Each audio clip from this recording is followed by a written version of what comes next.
Hello বন্ধুরা, আজকে আমি বানিয়েছি কলকাতার বিখ্যাত ভাপা মিষ্টি দই। এটা আমি বানিয়েছি জলের ভাপের ওপরে। কিভাবে আমি এই দইটা বানিয়েছি পুরো রেসিপিটা তোমরা দেখতে থাকো। তোমরাও বাড়িতে এরকম সুন্দর ভাপা মিষ্টি দই বানাতে পারবে।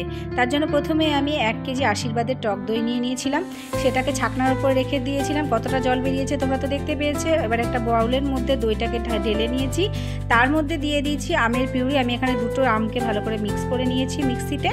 এবার এর মধ্যে দিলাম কনডেন্স মিল্ক। কনডেন্স মিল্কটা দেওয়ার পর ভালো করে এটাকে মেশাতে হবে, যাতে কোনোভাবেই একটুও দলা না থাকে।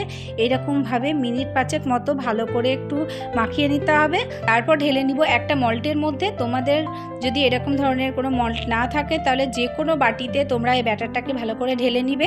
বিশ্বাস করো, এই দই যদি একবার খাও তাহলে তোমরা এর টেস্ট কোনোদিনও ভুলতে পারবে না। এটা এত সুন্দর লাগে খেতে।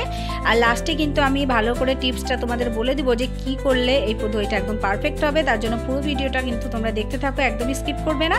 তো তোমরা বুঝতেই পারছো, আমি পুরো ময়দা দিয়ে চারিদিকটা সিল করে নিলাম। তোমাদের ঘরে যদি অ্যালুমিনিয়াম ফয়েল থাকে তোমরা অ্যালুমিনিয়াম ফয়েল দিয়েও জড়িয়ে নিতে পারো। আমার কাছে মোমো মেকার ছিল, আমি তার জন্য মোমো মেকারের মধ্যে বসিয়ে আমি এটা ভাপে বসাচ্ছি। তোমরা যে কোনো গামলা কিংবা কড়াইয়ের মধ্যেও তোমরা এটা করে নিতে পারবে। এবার এটাকে ঢাকনা বন্ধ করে গ্যাসের ফ্লেমটাকে একদম কমিয়ে তোমাদের রেখে দিতে হবে। আমি এখানে 35 থেকে 40 মিনিট মতো রেখে দিয়েছিলাম।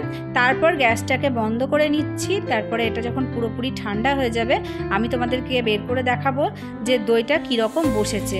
বিশ্বাস করো, এই দইটা সত্যিই খুব ভালো হয়। আর কত ঘন্টা তোমাদেরকে এটা ফ্রিজে রাখতে হবে আর কি করতে হবে আমি কিন্তু সবটাই পরে বলছি। তো এ দেখো কি সুন্দর আমার দইটা বসে গেছে, একদম চাপ হয়ে গেছে। এইটাকে পারফেক্ট বানাতে গেলে তোমাদের মিনিমাম 2 থেকে 3 ঘন্টা ফ্রিজে রাখতেই হবে। এবার তোমাদেরকে আমি কেটে দেখাচ্ছি। আমার ছেলের ধৈর্য ধরছিল না বলে আমি তাড়াতাড়ি কেটে ফেলেছিলাম, ওই জন্য একটু নরম ছিল।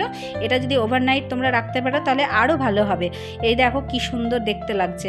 এই রকম ধরনের সব রকম রেসিপি তোমরা আমার ইউটিউব চ্যানেলে পেয়ে যাবে। কেকের বিভিন্ন রকম রেসিপি আমি শেয়ার করি। তার জন্য এক্ষুনি আমার চ্যানেলটিকে সাবস্ক্রাইব করে নাও এই ধরনের নিত্য নতুন রান্না খাওয়ার জন্য। তাহলে আজকের ভিডিও এইটুকুই। Bye bye.